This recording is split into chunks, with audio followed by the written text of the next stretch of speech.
In the early morning hours of July 6th, 2022, the normally quiet suburban neighborhood in Norton Shores, Michigan, was disturbed by sirens after a 911 call was made by a frantic mother who reported that her son wasn't breathing.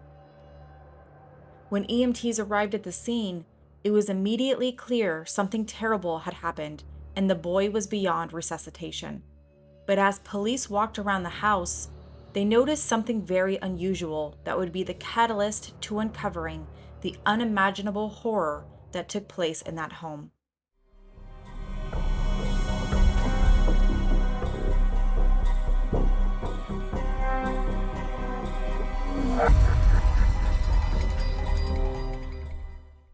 Timothy Ferguson was born on August 6, 2006. He was one of 4 children to his separated parents, Eric Ferguson and Shanda Vander Ark.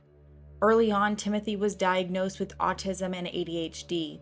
He struggled with speech and motor impairments and had a sensory processing disorder where Timothy was hypersensitive to stimuli such as sound, light, and taste. Nevertheless, Timothy was a great kid. Although he had trouble focusing in school, he was very smart. He loved taking things apart and figuring out how they operated. Those who knew Timothy said he was always smiling and laughing, and he was described as being extremely kind. At the age of 4, Timothy's father, Eric, was granted full custody of the children, and Shonda voluntarily surrendered her parental rights prior to a formal court order to have them terminated. In May of 2021, when Timothy was 14 years old, Eric was struggling with his needs, becoming desperate as he was prepared to put Timothy in foster care. Instead, Eric reached out to Timothy's mother, Shonda. At this point, Shonda was remarried to a man named Adam Vander Ark, whom she had another child with. She had graduated from law school with honors and worked as a legal clerk in hopes of becoming an attorney. On the outside, it seemed as if Shonda had really put her life back together. Understandably not wanting her children in foster care, Shonda willingly took Timothy into her home, a nice house in a suburban neighborhood in Norton Shores, just east of Lake Michigan. When Timothy arrived at the home, he was excited to be moving in with his mother Shonda, his stepdad Adam, Timothy's older brother Paul Ferguson, and their younger half-brother, who was called G, to protect his anonymity. The split-level home was located on Marshall Road in a cul-de-sac. For the first few months, everything seemed to have been going well, but before long, that would all change. In January of 2022, Adam Vander Ark had a life-threatening stroke, and as their home was a split-level foyer, Adam was no longer able to get himself up or down the stairs. This stroke also left Adam unable to work, so he decided the best option was to stay with his parents, which left Shonda to be the main source of income and support for the 3 children at home. Now, this would place quite a hardship on any household. Shonda would work most of the day at the courthouse, and 19-year-old Paul worked at Applebee's to help with groceries and other household needs. Shonda would be gone from 6 in the morning and get home after 6 p.m., while Paul would head to his shift at 4 p.m. and get home sometime after midnight, ensuring that one of them would be home to watch G and Timothy. Money was certainly tight, but on the outside it seemed as if they were making it work. Timothy was being homeschooled and was seemingly doing well. G was playing baseball and would often go to his grandparents where he'd get to stay with his dad. And given the strenuous circumstances, everything seemed to be okay. But before long, the disturbing truth would be unveiled and shock would strike the community. In the early morning hours of July 6, 2022, Shanda Vander Ark called the Norton Shores Police Department to report that her son, 15-year-old Timothy, was unresponsive. I woke up to go to work. Yeah, and my son's not breathing. I woke up to check on him before. He's 15. He's been on a hunger strike. He wouldn't eat lately. And I've been checking on him all night because he said he wasn't feeling good last night. And I woke up to get ready for work this morning, and he's not breathing. He ate yesterday, but he hasn't eaten. He's driving me crazy because he wouldn't eat hardly. And so he got really skinny and he won't eat. And I was just about to call the doctor this morning because he's just been horrible. I mean, he's just a teenager. He's 15 and he didn't eat yesterday, but not a lot. I checked on him at, 5:30. Yeah. He has to do pinch his nose, open his airway. He's got like brown stuff coming out of his mouth. Like I said, he's done a hunger strike before. I would have been more worried. Hold on, so I got it. So, what I've done here, sir? I don't think there's anything in his reach, honestly. Benadryl is the only thing. Or, off-brand Excedrin, extra strength.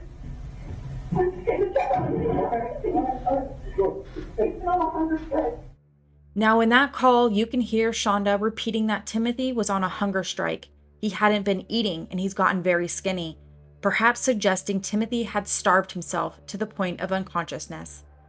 Shonda goes on to say that there's brown liquid coming out of Timothy's mouth, to which the dispatcher begins asking her if there was anything he could have taken, maybe something that might have caused an overdose or something that could have been toxic. Shonda responds that there's nothing he could have gotten into except for some over-the-counter medications, such as Excedrin or Benadryl.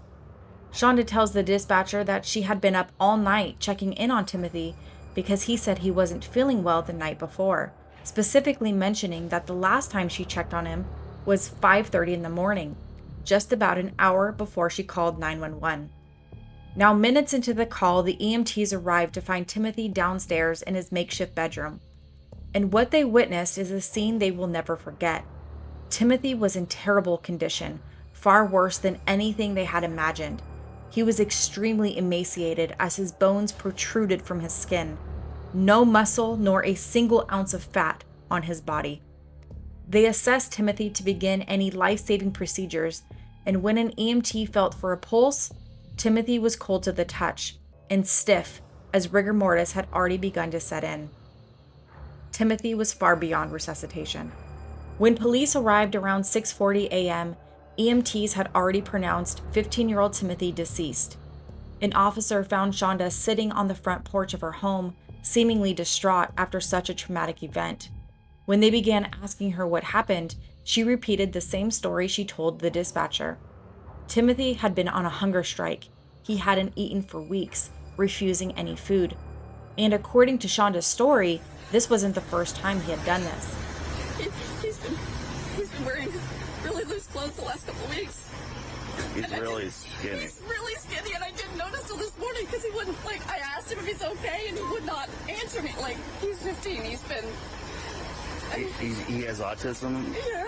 Like a high functioning? Yeah. I had no clue how bad it was. Oh my God. Like I said, he did this back in, my husband's stroke was January 3rd. Mm-hmm. So he did this back in, second week of January for almost 3 weeks. And then he ate something last night. I can't remember what it was now, I'm sorry. It's okay. Where's your husband now? He's down at his parents' house because he can't get in our house because of his drunk. He can't get up the stairs. Oh. And nobody's answering the phone at their house.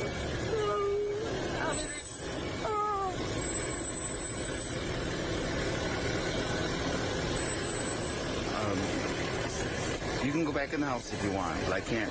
I gotta keep the basement secure. You can't go down there, okay? I get it.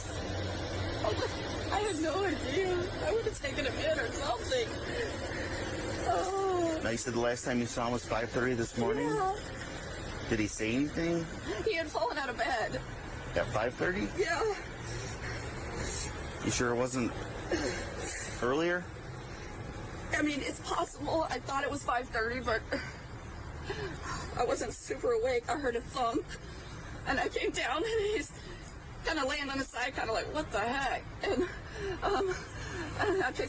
I reached out, and I'm sorry. That's all right. Sorry. Oh my God. Oh my God. Yeah. And I reached out and he pulled himself up, and I asked him if he's okay, and I just asked if he hit his head. He said, no, I think I hit my knees on my chest, I think. He couldn't tell me how he fell.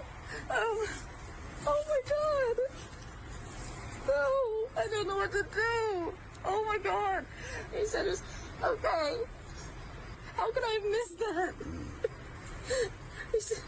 been wearing baggy. I mean, he was wearing a hoodie for crying out loud, and I just didn't. His face didn't look like that. What the heck? Now, what's your first name, ma'am? Shonda, Shanda. And what's your last name? Is it Ferguson also? No, it's Vander Ark. Vander space capital ARK. That's why I asked him to eat last night, because his face started looking a little thin. I'm like, okay, enough. And he wouldn't show. I'm like, let me see. Hold your shirt up. And he wouldn't hold his shirt up. He wouldn't do anything. Did he get real skinny last time too? Yes. The only reason I know is because my 7-year-old walked in on him accidentally when he was in the shower downstairs. And then my 7-year-old comes up and he's like, Mama, Timothy's really skinny. I was like, oh. Was that this time or last time?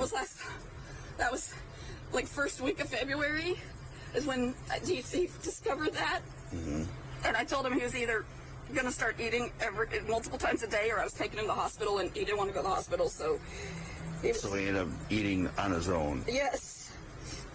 Okay. And then, so this last time, was it because your husband's wasn't home? Well, he hasn't been home since January 3rd, but he had a grand mal seizure. God, it's been 3 weeks ago now. And it was right after that. He actually mentioned he was hungry the day his dad and stepmom called to tell us they were divorced and moving to Florida last week. Where do they live? They lived in Oklahoma, but they moved to outside of Jacksonville, Florida, and they're not answering their phone either. Okay. And that's his biological father? Yeah. Yeah. He moved up here with us last May because his dad couldn't handle him. And he's been great. I mean... Last May, like, as in May of last year or this year? Yeah, May of last year. Okay. May of last year. And he goes to school and everything, he was? I've been homeschooling him online because it's high functioning. He's just done better at it. I can show you his grade report online. I've got it's online. Okay. Is he doing okay? Yeah, he was failing math, which is not unusual, but he was passing everything else. What's his date of birth? It was 8/6/2006. I tried to check it in the last few days, and he just wouldn't let me anywhere near him. He didn't want a kiss, a hug, nothing. Probably didn't want you to give him a hug, because then you could tell that he was... I would have known. And I told him he was stumbling a little bit last night, but he's not the most coordinated kid in the world. And he said he was okay. And then he ate. So what was the last time he ate, you think? Last night. And this, of course, Shonda believed would explain Timothy's poor condition, as he was severely malnourished. Shonda explained she was unaware that Timothy was on this hunger strike because he had hid it from her by wearing baggy clothing. In fact, when the EMTs found Timothy, he was wearing a large hoodie and jeans several sizes too big, secured to his waist with a belt. However, she mentioned the night prior she became worried as she noticed his pronounced cheekbones and sunken eyes. Believing Timothy was on another hunger strike, Shonda again threatened to take him to the emergency room unless he ate something, so he complied with a few bites of bread. As Timothy went to bed, Shonda told him goodnight and attempted to hug Timothy, to which he denied, alluding to the notion that he didn't want Shonda to feel his rail-thin body as he continued to hide his condition. Shonda recalled that she was awoken at 5:30 a.m. by a loud thunk coming from Timothy's room. When she rushed down to see what happened, she found Timothy had fallen off of his bunk bed. When she rushed down to see what had happened, she found Timothy had fallen off of his bunk bed. Like any concerned parent, Shonda made sure he was okay, asked him if he might have hit his head, and when he said, "No, Mom, I'm fine," she helped him into his bed and she went back to sleep. An hour later, Shonda reported that when she got up for work, she went to check on Timothy. She tried to wake him and quickly realized Timothy wasn't breathing, and she urgently called 911. This is when Shonda and Paul would lift Timothy from his bunk bed and place him on the floor to then administer CPR as directed by the dispatcher, but their efforts were unsuccessful. 4, 5, 6. Upon speaking with Shonda, police became suspicious. Shonda's story didn't quite line up. EMTs had already reported to police that Timothy's body began to stiffen when they arrived, meaning he had been dead for hours. Therefore, Shonda's claim that he fell from the bed at 5:30 would have been impossible, as Timothy was already dead at that time. Now the question remained, was Shonda mistaken or was she lying? The answer would soon become clear. When police walked into the home, officers reported that they were instantly hit by an overwhelming and offensive odor of feces and urine. Upstairs in the living room and kitchen area was beyond filthy. Dirty dishes and food were piled on the countertops. The garbage cans were overflowing, bottles and empty boxes were scattered, clothes and trash littered the floor. As police made their way downstairs, the bedrooms weren't any better. Boxes of junk were stacked on each other, trash and dirty clothes strewn about, leaving no room to even walk through. And as they continued looking around, things just became more and more concerning. The refrigerator and freezer were secured with locks. Apparent feces were found smeared on the walls and stained into the carpet. An alarm was noticed on a busted door that led officers to a small closet. As they opened the door, the alarm began blaring, and inside was nothing but a small cardboard box, a blue tarp, and an overpowering odor of urine and feces. A police officer made his way into the bathroom when he got this strange feeling like someone was watching him, as he noticed a motion-activated camera began following his movements. Bottles of soap and deodorant cluttered the countertops. Dirty diapers and garbage littered the floor, and oddly, a bottle of hot sauce was sitting on the counter next to a piece of bread. And there, sitting right behind the camera, a bag of zip ties. Something was clearly amiss. And it just got more disturbing from here.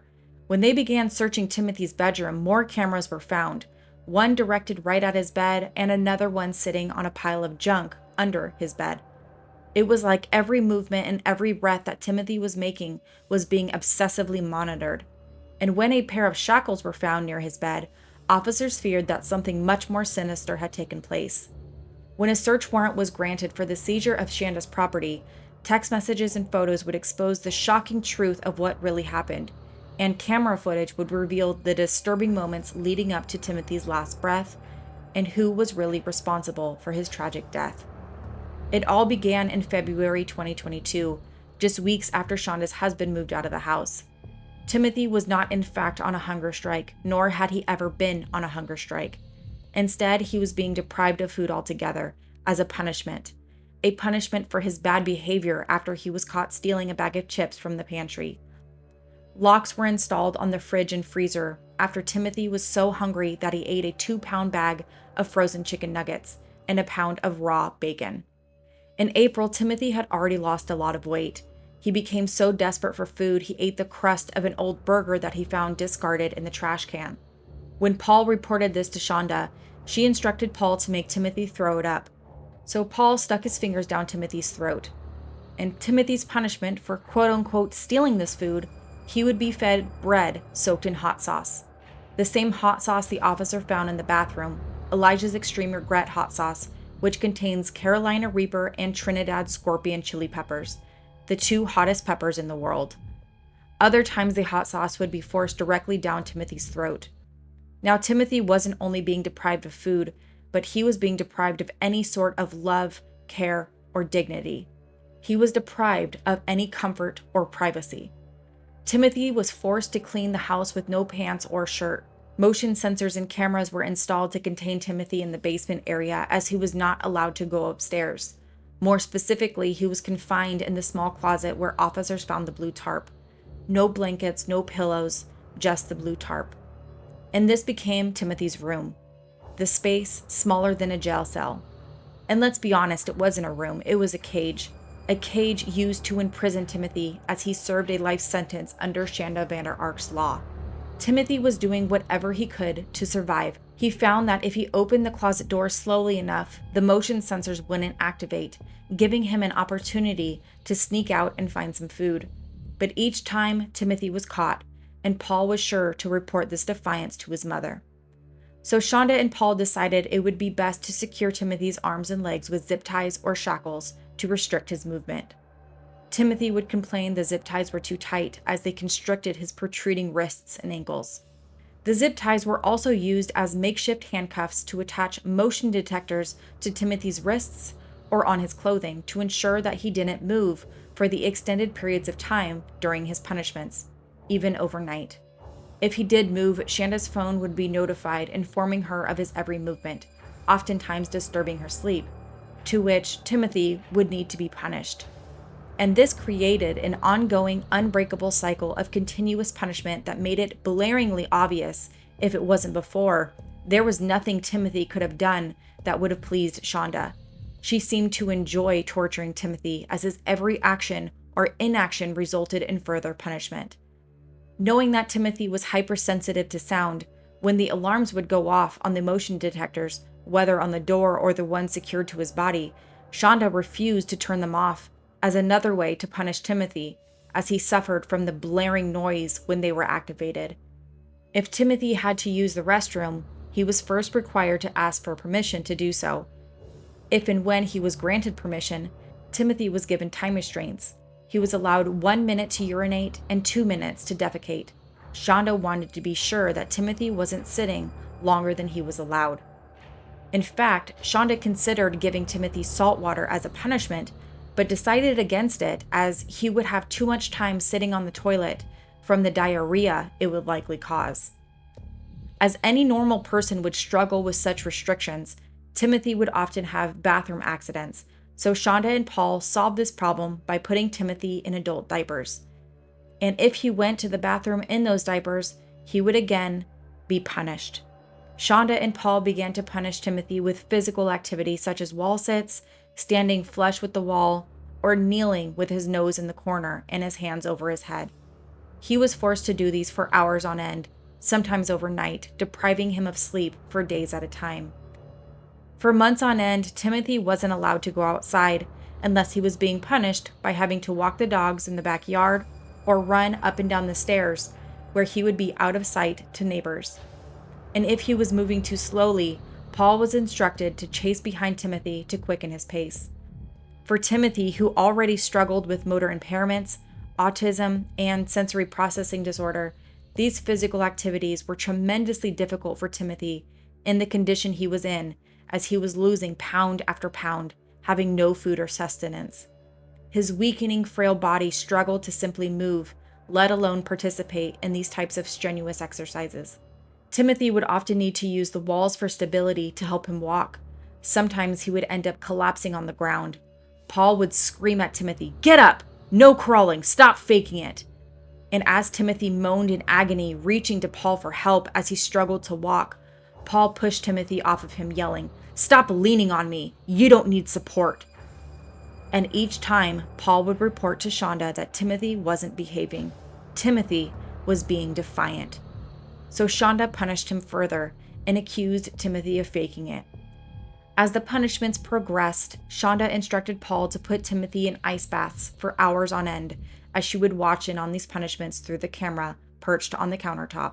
This camera also worked as a two-way communication intercom where she can speak to the boys.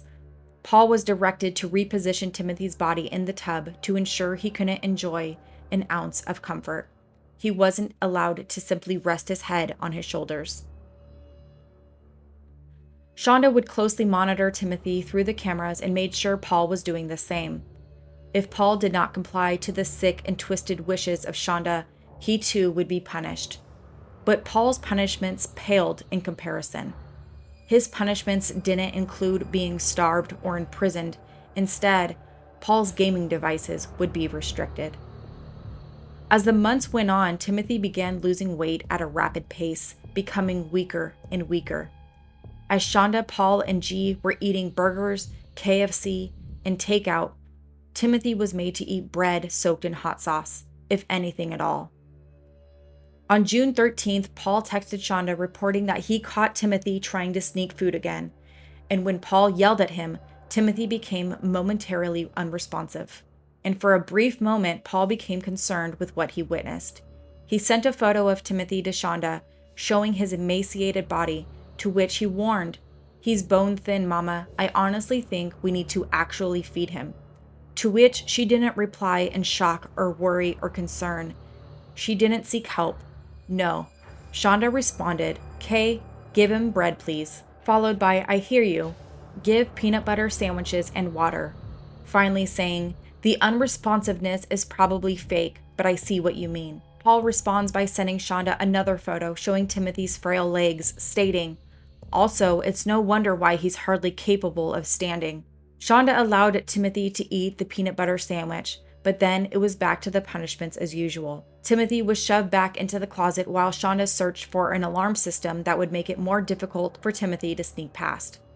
And just 2 days later, the concern for Timothy's health had clearly dissipated altogether when Paul reported to Shonda that Timothy must have snuck upstairs while he was asleep, as he caught Timothy using G's iPad and he ate Paul's Doritos, further expressing his anger. "If I have to look at him, I may snap." Shonda continued to watch and monitor the house incessantly, confirming that Paul was obeying her orders and keeping a close eye on Timothy. Over the last several months, Paul continued to get angrier and more frustrated with Timothy as he told Shonda, "I'm ready to beat him within a millimeter of his life." Anytime Timothy attempted to sneak food, move too much, or get an extra minute to go to the bathroom, Shonda would provoke Paul by telling him that Timothy was taking advantage, and Paul would get furious by telling Shonda, "I'm now ready to beat him black and blue." Just weeks after Shonda and Paul briefly discussed Timothy's skeletal condition, they were still convinced he was faking it, as Timothy's strength and energy was depleted. He was now more desperate for food than ever.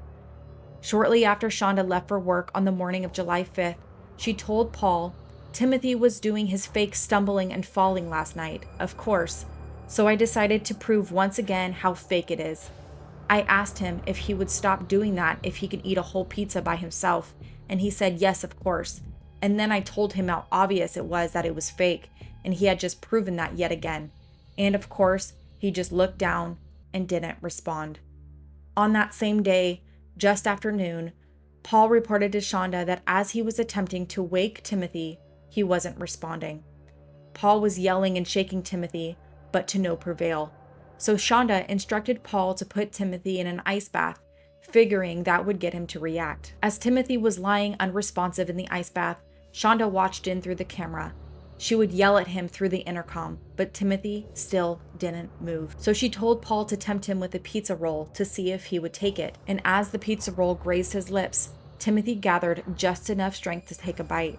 But before he could take a bite, Paul pulled the pizza roll back, leaving Timothy on death's door. All the while, Shonda and Paul are insistent that this just proved Timothy was just faking it. Attempting to elicit any response from Timothy, she then suggested Paul put the hot sauce on his genitals, to which Paul refused. Timothy was submerged in that ice bath from 2:30 in the afternoon until 11:30 at night when Shonda got home. He lied unresponsive for 9 hours before Shanda dragged his limp body out of the freezing cold water, still convinced he was faking it. She didn't give Timothy any food or water. She didn't call 911. She didn't dress him in warm clothing or put him in a warm bed. No, she pulled his lifeless body from the ice bath, wrapped an adult diaper on him, and dragged Timothy into the small closet for the last time. As Shonda pulled Timothy on the cold blue tarp, she called Timothy pathetic, telling him, "You owe me the biggest apology in the world." Shonda positioned his body on his side so she can see his face in the camera, so she can monitor him from the warmth and comfort of her own bed. Within the first few minutes, Timothy moaned and mustered up enough strength to roll over to his back, where his face was no longer visible to the camera. Frustrated, Shonda stormed into the closet to reposition his body to her liking. Timothy lied in the darkness as each breath became shorter and shallower than the last. Shonda came back into the closet again. This time, she clamped his mouth shut as she scolded him. "See, you don't need to breathe out of your mouth like that. You're being a dummy." And these would be the last words Timothy heard as his lungs slowly dispelled his last breath. But the camera kept recording, and what it caught next was shocking. The next morning, Shonda and Paul found Timothy unresponsive and cold to the touch. The two began panicking as they attempted to resuscitate him. There's somebody you gotta move. Am I wrong? No. Oh my God. Timothy. Come on, buddy. Timothy. No. This can't happen. Timothy. Hey. Is he okay? Wait a minute. Listen. Okay, when is it home? He's resisting. What is your zip? He's Where is resisting. he stiff? Is he okay? He feels it's cold now. Yeah, I know it's cold, but he's not stiff, so is he okay? Put him up, please. Come on, come on. Come on. Please, please, please. Please, baby, come on. Breathing. Good. See if you can open his mouth. Breathing. Come on. Give him a rescue breath. Come on, quick. After 10 minutes, their efforts were unsuccessful when Paul asked Shonda if they should call 911, to which Shonda responded, "Not yet." They continued their efforts to revive Timothy, but to no avail. Timothy was dead. After nearly 20 minutes, Shonda decided it was finally time to call 911, but that wouldn't be before she concocted a plan as to what to tell the police. She said, "Tell them that Timothy was on a hunger strike." According to Shonda, this was all Timothy's fault, as he was a teenager acting out. Timothy wanted to lose weight and stopped eating to punish Shonda for being a strict parent. And Shonda, well, she was just an unaware mother deceived by her troubled teenager. Before the police arrived, Shonda and Paul dressed Timothy in a large sweatshirt and pants with a belt on them to make it look like Timothy was hiding his condition. Shonda then devised the story that Timothy fell off his bed when she checked on him at 5:30, all of which were lies. In fact, this was one of her first lies that planted suspicion. The mere condition of Timothy was shocking enough, and investigators were not fooled by Shonda's story. Once the text messages revealed the truth, Shonda was arrested and charged with open murder and felony child abuse. Paul was brought in for questioning, and a week later, he was arrested and charged with felony child abuse. During the autopsy, the cause of death revealed that Timothy, weighing just 69 pounds, had died of starvation and hypothermia. The medical examiner said that Timothy may have been so malnourished that his body likely didn't have the energy to simply shiver. He died in that dark closet, cold and alone, after being told he was pathetic by the very person who was supposed to love and protect him. And the cameras used to torture Timothy would be his murderer's undoing. Thousands of text messages, videos, and photographs detailed the horrific treatment of Timothy at the hands of both Shonda and Paul. At 21 years old, Paul Ferguson agreed to testify against his mother and agreed to plead guilty to first-degree child abuse with the hopes of mercy at his sentencing. During the 4-day trial, Shonda testified in her defense and still stuck to the story that Timothy was on a hunger strike. She suggested that she didn't give Timothy ice baths, but rather used ice to cool down his hot baths. Throughout her testimony, she claimed that she struggled with mental health and insomnia, which caused her to disassociate, and she couldn't remember the sadistic actions taken against Timothy. She claimed she didn't realize how undernourished Timothy was. Now, in a brilliant move by the prosecutor, knowing what a sociopath she is, a trap was set for Shonda as she was asked about her academic accomplishments. Eager to brag, Shonda stated that she graduated law school, second in her class, and passed the bar exam with flying colors, proving she was clearly very intelligent. But with this in mind, how could someone with her intellect be so oblivious to the condition of Timothy? How could she be unaware that depriving him of food would ultimately kill him? How could logic and reason explain why Shonda would punish Timothy by depriving him of food if he was on a hunger strike, such as she claimed? Why would she put ice in a hot bath instead of just using colder water? Shonda attempted to explain that all of the punishments were Paul's idea, and she was completely unaware of Timothy's condition as she spent most of her time at work. But the text messages and photos she exchanged with Paul told another story, and the camera footage left behind revealed the undeniable truth that Shanda Vander Ark is sadistic, and she tortured and starved Timothy to death. Shonda seemed to struggle during the short 4-day trial. On day 1, while the text messages between Shonda and Paul were being read aloud to the courtroom, Shonda seemingly had a panic attack, so the judge granted a short recess. On the third day during her testimony, the prosecutor slammed photos of Timothy on the stand, whereas she appeared to vomit at the condition of him. You took him to the bath, you drew a warm bath for him, and you put him in the bathtub, right? Yes, sir.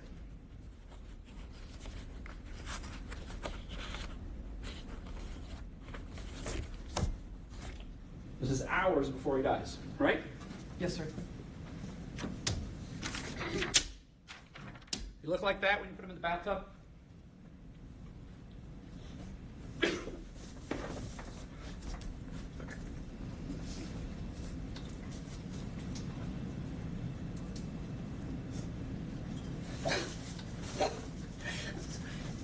I'm sorry. Gotta make me have a moment. Yes. At the conclusion of her testimony, Shonda was unable to continue on to answer the jury questions, so court was adjourned for the day. But on the fourth and final day of trial, Shonda failed to appear in court at all, as the jury was shown the video of what took place after Timothy's death. She wasn't present during the closing statements, nor was she present during the jury deliberations, all of which she was apparently suffering with her health. As this trial was being watched around the country, many believe she faked all of it, the panic attacks, the fake tears, the vomiting. As the prosecutor indicated, that wasn't the first time Shonda had seen that photo of Timothy in the horrific condition he was in. She had seen that image just a week prior and didn't have that same response. Her vomiting was pure theater for the jury in attempts to entice sympathy. Ironic considering how often she accused Timothy of faking it, as he withered away right in front of her eyes. The jury saw through her lies and manipulation, and just after an hour of deliberation, Shanda Vander Ark was found guilty on open murder and first-degree child abuse. You intentionally and systematically tortured this child. And let's call it what it is. It's torture. You tortured this child. This wasn't punishment. This wasn't trying to curb his behavior. You tortured him. You monitored him obsessively. Toward the end of these text messages, you and Paul are talking about not wanting him to win. He's not going to win. I didn't allow pictures to be shown in open court of Timothy as he was when he died, because I didn't want people to remember him like that. But of all the things you took away from him, one thing I didn't want you to take away from him was at least some shred of dignity. And then I also thought, well, I'm a judge, I'm a human being. I don't know how to write this wrong. We try to do that. I try to do that from the bench every day. There's no way to write this wrong except impose the sentence that essentially takes away your freedom. And I thought to myself, what do I do? And I will tell you this. I'm choosing not to remember your son dead, looking like a Holocaust victim, but I'm choosing to remember like that. And you can't even look at him. That's how he was. A beautiful child with a lot of life in his eyes. That's who your son was. And you took that from him. I'm choosing to remember him as a happy individual with life, not as an individual. And that's the picture I want people to remember of your son. You took that from him. You took it from him. For what reason, I don't know. Mr. Johnson's right. There is something broken in you. I don't know what that is, but it doesn't negate what you did here. So, besides remembering him like that, I'm not going to let you hide in the darkness anymore. People know what you are now. They know what you did. You're not able to hide in the darkness anymore. Timothy won. And he won because we know what you did to him now. It's not hidden anymore. We know who you are. That's the way that I'm going to honor him. You don't win because justice, thank God, in this case prevailed. I can't even imagine if you had been able to resuscitate him. He'd be still suffering. So if there's anything I'm grateful for, would be that he finally passed away so you couldn't continue to torture him like you did. So sentence of the court, first as to count 2, child abuse in the first degree. Court sentences you 50 years to 100 years in prison, credit for 575 days. Court is exceeding guidelines in this case. The court finds that the amount of torture that I've indicated in terms of the long-term suffering that Mr. Ferguson, Timothy went through justifies on a reasonable grounds to depart from the guidelines. As to count 1, felony murder, it's a sentence of the court that you serve a term within the Michigan Department of Corrections for the rest of your natural life without parole. Now, during his testimony, Paul Ferguson went into excruciating detail about the last days of Timothy's life. Let's move up to the day before your brother passed away. Do you remember the day before your brother died? He was unresponsive when I was told to get him up. So you were given some instructions to wake him up in the morning? Yes. Was your mother already at work? Yes. Were the cameras activated at that point, though? Yes. So your responsibility when you had to go wake him up was what? Just to do what? To get him up? Just wake him up, which normally wasn't difficult before then. And this is the day before he passed away, but was it difficult on that day? Very. Did you scream at him and yell at him to get him to try to wake up? Yes. And at some point were you instructed to do something with him because he wouldn't wake up? Put him in an ice bath. And did you do that? Yes. Was he able to, where was he sleeping that night? Closet. So when you went to wake him up and he was unresponsive, was he still in the closet? Yes. How did you get him from the closet to the bathroom with the I ice had bath? to drag him. He didn't stand on his own? He couldn't, no. Didn't walk on his own? Is that it? Is that No.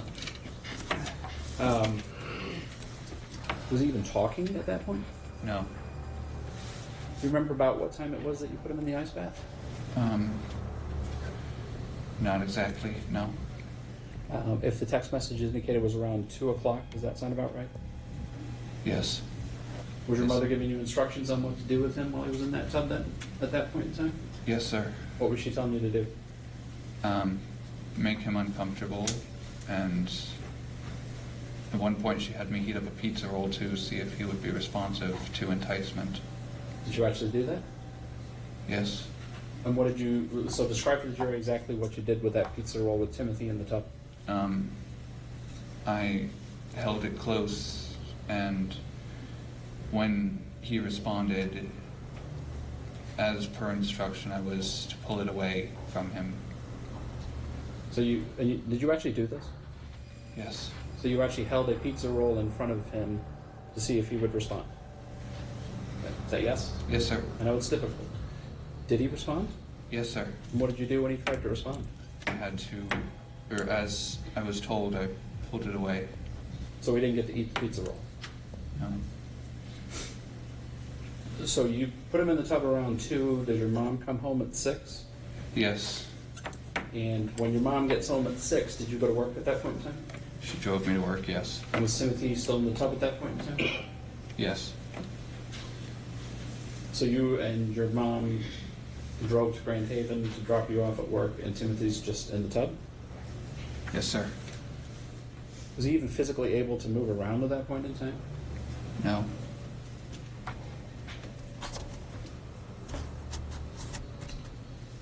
Do you recall getting a text message from your mother around 11:30 or so that night while you were at work? Yes. Though I saw it later than that because I was busy.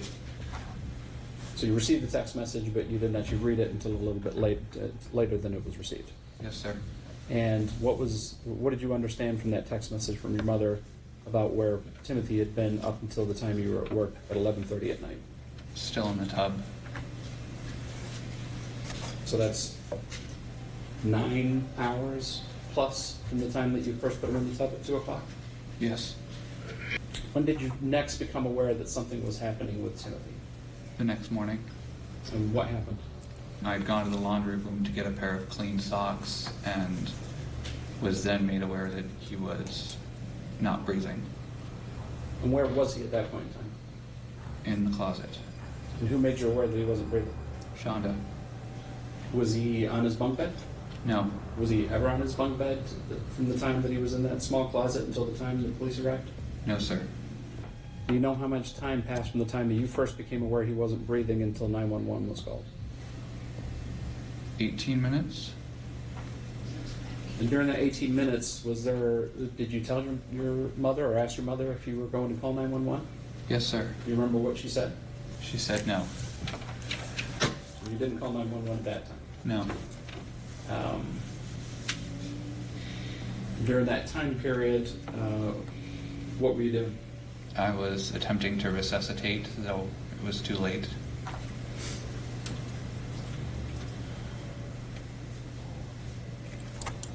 At the time when he came out of the small room, how did he get out of the small room at that point? How did his body actually come out of the small room? He was removed. By who? Shonda, and I believe I helped a bit. What was he wearing when he came out of the room? Nothing but an adult diaper. At some point, did you put clothes on him? Yes. Who put the clothes on him? Both me and Shonda, per Shonda's request, order, however you'd like to phrase it. So before he was wearing the diaper, but you put the clothes on him while he's unresponsive outside of the small room. Yes. And do you remember what clothes you put on him? A hoodie, a pair of my jeans, and Shonda had me remove my belt and put it on him. Did she tell you why she wanted you to take the belt off and put it on? Because the pants were too big. Before 911 is called, was there some discussion about a hunger strike? Yes. What was the discussion about the hunger strike at that point? Shonda said to say that he'd gone on a hunger strike. And Was that it we who found she- him on the bed. Seems dead. obvious, but who was she referring to? Timothy. And said that he was found on the bed? Yes, the bed. So 911 comes at that point, and then the police are also involved. Is that right? Yes, sir. At some point in time, did the police leave you guys alone in the home Yes. later that night? Yes. And when that happened, did Shonda do anything with any of the items in the house? She disposed of evidence. What did she dispose of? Vibration detectors, a camera upstairs that was not confiscated. She broke the memory chip that was inside into 4 pieces and threw them out the window as we were driving to Grandma and Grandpa Vander Ark's. So you went down to Grandma Vander Ark's that night? Yes. And she disposed of evidence on the way down to... Yes, and the vibration alarms were thrown into a trash can, stuffed in a plastic bag and thrown into a trash can at the Chick-fil-A near our house. Throughout his testimony, he placed much of the blame on Shonda as she was the one in control and he was just the enforcer. But during the cross-examination, Shonda's defense attorney pointed out how Paul never asked for help, never attempted to prevent Shonda from abusing Timothy, nor did he ever bring Timothy food, as he had plenty of opportunity. Additionally, as the judge read through the thousands of text messages, many of which weren't presented in court, he was keenly aware of the anger and satisfaction Paul seemed to have, as he was the strong arm in torturing his younger brother. Although Paul testified against Shonda and pled guilty to first-degree child abuse, he didn't quite get the mercy he was hoping for. Nonetheless, in my opinion, Mr. Ferguson's involvement in repeated acts of abuse that amounted to physical and psychological torture over a period of months reflects a general lack of empathy for his brother and a lack of remorse for his actions. Concludes that, in my opinion, there is no reason to believe that Mr. Ferguson's conduct disorder has remitted or that his participation in the abuse of his brother was not an expression of a persistent pattern of antisocial conduct. The court is concerned that Mr. Ferguson will not get the help he needs in prison. I think he's one step away from becoming a psychopath like his mother, and the court is concerned that he represents a danger to the public, that if released, he would represent a significant danger to the public. the charge here is child abuse. And I don't think this charge or the sentencing guidelines take into adequate consideration of the long sustained torture in this case. As I indicated in Ms. Vander Ark's testimony, there was a long period of months of various punishments, including bread with hot sauce. There's hot sauce that apparently contains 2 of the hottest peppers that we have in the world. Wall sits for an individual who practically had no muscle left. Running up and down stairs, cleaning out a garage with no pants on, sleep deprivation in itself. Putting alarms on him so he couldn't move or sleep. Making him puke up food. There's bathroom timers.